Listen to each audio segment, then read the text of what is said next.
বর্ষা যেন এবছর শেষই হচ্ছে না। অনেক দিন পর আবার হঠাৎ করে বৃষ্টি শুরু হয়েছে। তো আমি আমার ছাদে এই যে গাছগুলো দেখতে এসেছিলাম। আসলে কিছু মাটি শুকিয়ে রাখছিলাম যে শীতকালে সবজি ফল ফুল লাগাবো, তো সেটা বোধহয় আর ঠিকভাবে হচ্ছে না। এই দেখুন হঠাৎ করে কী পরিমাণে বৃষ্টি শুরু হয়েছে। দুপুরে এখন ভাবছি বৃষ্টির সময় কি আর করব, একটু শাক তুলতে চেয়েছিলাম, তো সেটাও আর হবে না।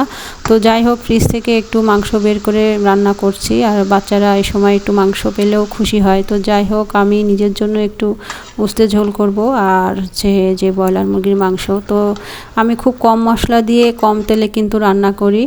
তো কষানো যত ভালো হয় মাংসের কালার এবং টেস্টটা একটু ভালো হয়। তো যাই হোক, এই যে আমার রান্না শেষ। তো আমরা খাওয়া দাওয়া করছি, আপনারাও নিশ্চয়ই এই সময় খাওয়া দাওয়া করছেন।